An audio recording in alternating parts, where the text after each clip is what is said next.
সরকারের কাছে একটাই চাওয়া, এই হসপিটাল জানি দ্রুত চালু হয়। চালু হলে পারে আমরা অনেক সুবিধার পাবো।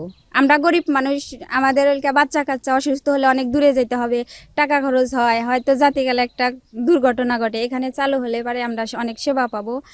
এটাই সরকারের কাছে আবেদন, জানি তাড়াতাড়ি এই হসপিটালটা চালু হয়। ওই বন্ধ থাকার কারণে আমাদের অনেক রকম ক্ষতি হইতেছে।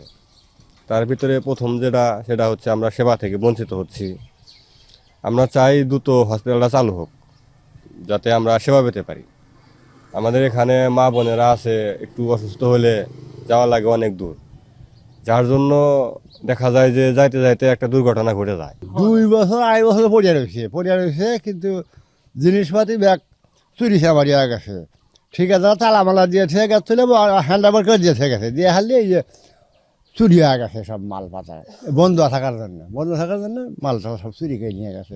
আজ যদি হাসপাতাল চালু থাকলে না, তাহলে চুরি করে নিয়ে হারলেন না। আমাদের পক্ষে খুব সুবিধা হল না। অসুখ বিসুখ নিয়ে আমাদের শহরে যাওয়া লাগে, 20 কিলো ফাঁকে যাওয়া লাগে। রাতি দেখা যায় যে রুগী বাজার মানে মরিয়া গেল। এখানে হলে তো তা না, এখানে হলে ফট করে দেখাইলাম, হায়ার থাকলে অবশ্যই আল্লাহ বাঁচাইব।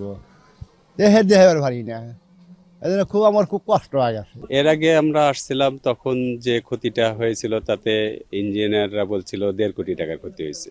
আর আজকে আবার আমরা নতুন করে দেখলাম যে আরো অনেক কিছু ক্ষতি হয়েছে, ওটার সাথে তাহলে আরো টাকা অ্যাড হবে।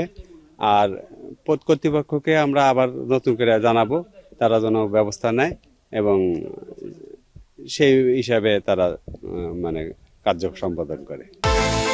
বিকাশ পেমেন্টে 10,000 টাকার বেশি অফার, শপিং চলছে তো। চোররা তাদের ইচ্ছা মতো যেখানে যেটা পাচ্ছে হাসপাতাল থেকে চুরি করে নিয়ে যাচ্ছে। তো এই মতো অবস্থায় যদি আরও দিন দিন এইভাবে চুরি হয় তো কিছুই থাকবে না এখানে। যে সরকার বাহাদুরের নিকট আমাদের আকুল আবেদন, যেন এখানে অতি সত্বর হাসপাতালটি চালু করে জনবল নিয়োগ দিয়ে এলাকাবাসীর উপকার হয়, তার জন্য প্রয়োজনীয় ব্যবস্থা গ্রহণের ব্যাপারে সরকারের নিকট আমরা আবেদন জানাচ্ছি। আমরা প্রশাসনিক অনুমোদন পেয়েছি 2023 সালে।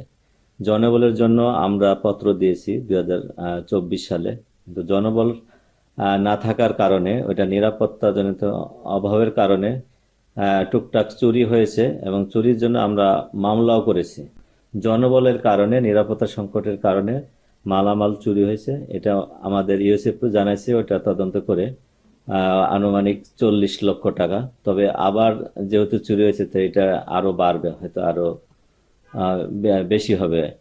সর্বশেষে আমরা জনবলের জন্য আমরা মিনিস্ট্রিতে চিঠি দিছি, এটা 2024 সালে পাঠাইছে। আমরা যোগাযোগ করতেছি, আমাদের সচিব স্যারও এটা বিষয়টা অবগত আছে।